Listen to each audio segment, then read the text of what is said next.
Okay, so today's video is about gustar and preferencias.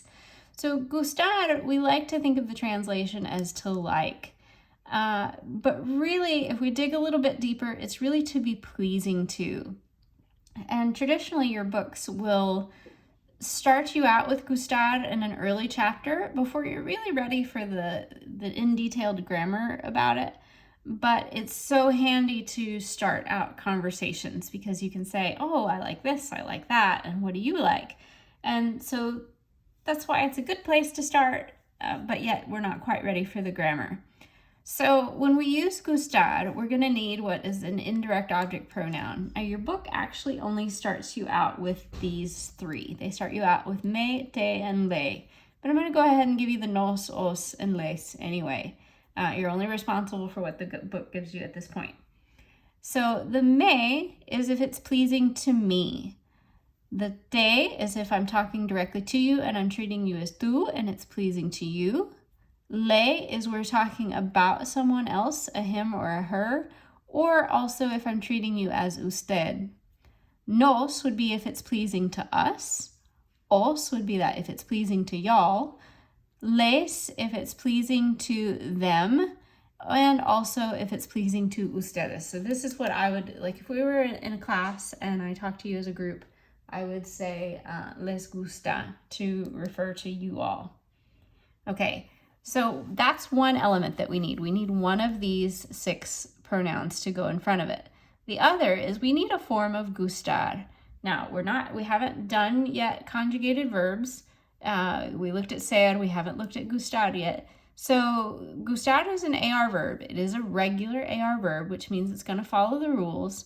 But when we do gustar, because it means to be pleasing to, that means our subject and our object are flip-flop from what they are in English.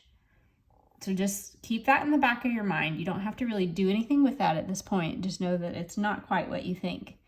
So, for instance, if I say, I like to run, I actually don't really like to run, but that's okay. I'm going to say, me gusta correr. So what we want this to translate to is, I like to run. And as you're learning Spanish or any language, you gotta let go of literal translations.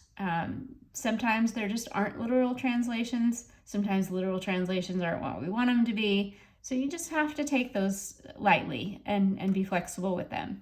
So what this is really saying is running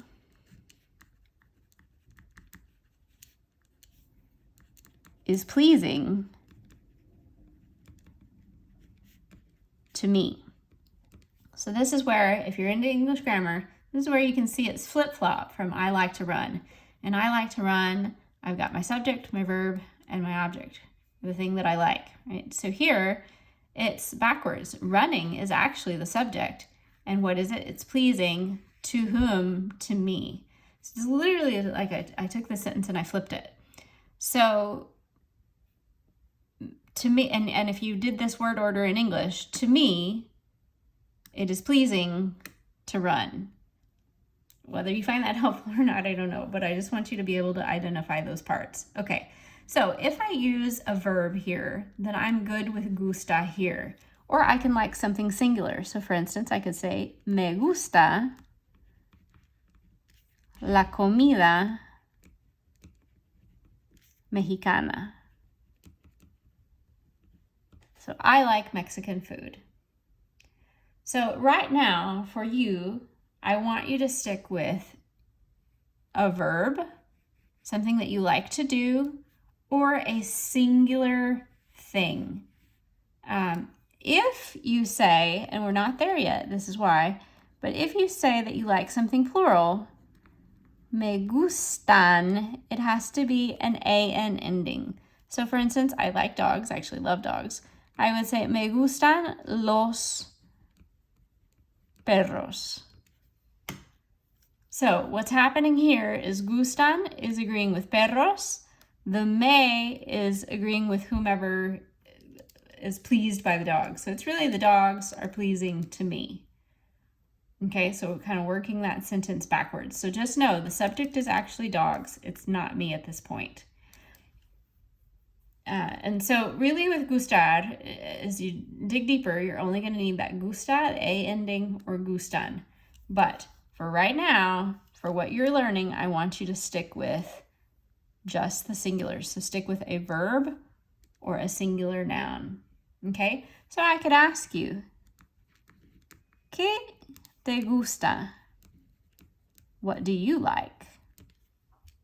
Okay, and so then you would answer, your answer to that question would be, me gusta. Fun, good answer to this would always be, me gusta la clase de español. Always welcome, never required, and no, you don't actually get brownie points for saying that. Hopefully you do like it though. Okay, if you don't like Spanish, well, shame on you, then you would say, no me gusta la clase de español.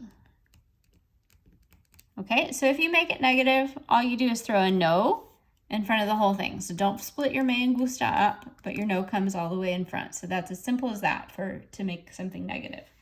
All right, so without digging too much deeper, then that covers gustar. Adios.